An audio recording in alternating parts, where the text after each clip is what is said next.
Today, we're digging into the story of one of physics' most brilliant and, frankly, most disturbing figures, Philipp Lenard.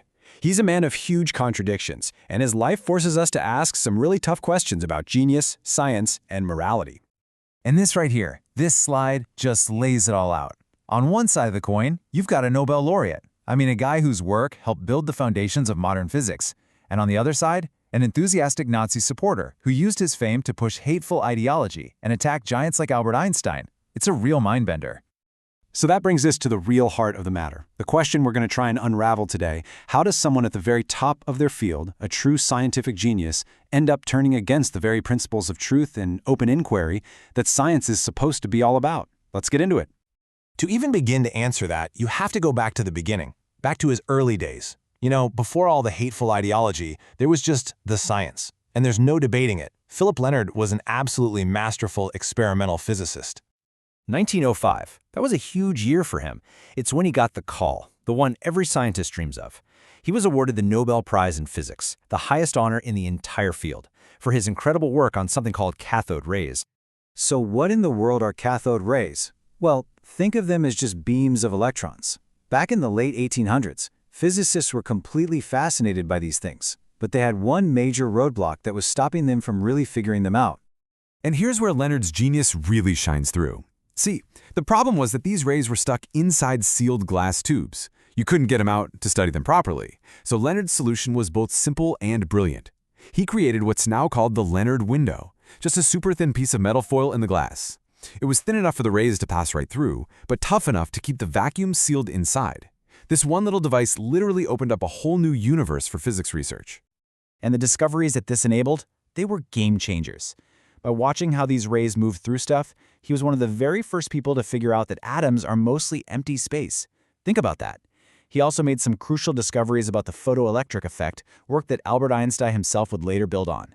Oh, and get this, just to show you what a keen observer he was also the first person to scientifically prove that big raindrops are shaped more like hamburger buns than teardrops. The guy was a phenomenal experimentalist. So, it's the million-dollar question, right? How did this brilliant, Nobel-winning scientist take such a dark, dark turn? Well, it seems to be this toxic cocktail of professional jealousy, extreme nationalism, and just pure, ugly racism. Wow. This quote tells you pretty much everything you need to know about his ego.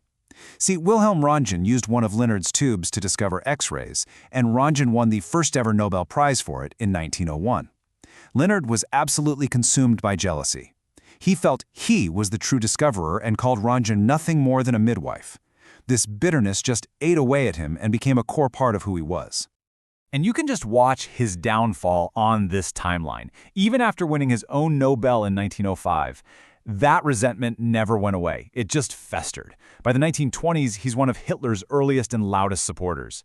In 1933, he publishes a book on the history of science and just erases Jewish scientists like Einstein from it. And it all culminates in 1936 when he publishes this textbook called Deutsche Physik, which means German physics.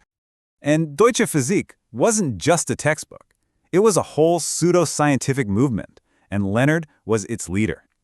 It threw out some of the most important discoveries of the century. We're talking relativity, quantum mechanics, not because of any scientific evidence, but because of race. He called these incredible ideas Jewish physics and a Jewish fraud, and pushed for a new physics based only on so-called German intuition. This was his core belief. He argued that scientific truth isn't universal. He thought it was determined by race. He genuinely believed there was an Aryan way to do science and a Jewish way, and he spent the rest of his career attacking everything and everyone associated with the latter. So, all of this leaves us with this incredibly complicated, tainted legacy. His scientific work was real, it was important, but his moral legacy, it's a catastrophe. So how on earth are we supposed to remember a figure like Philipp Lenard today? Well, the world has started to confront it. It's been slow, but it's happening. Right after World War II, a school that had been named for him was renamed. And incredibly, as recently as 2020, the scientific community officially scrubbed his name from a crater on the moon. These are clear signs that we're trying to separate the honor from the man. Which brings us right back to that impossible question. There's no easy answer here, is there? Can you separate the science from the scientist? Can we celebrate a breakthrough like the Lenard Window, but condemn the man behind it? The story of Philipp Lenard doesn't give us any simple solutions, but it is one heck of a chilling reminder that being a genius doesn't stop you from being a monster.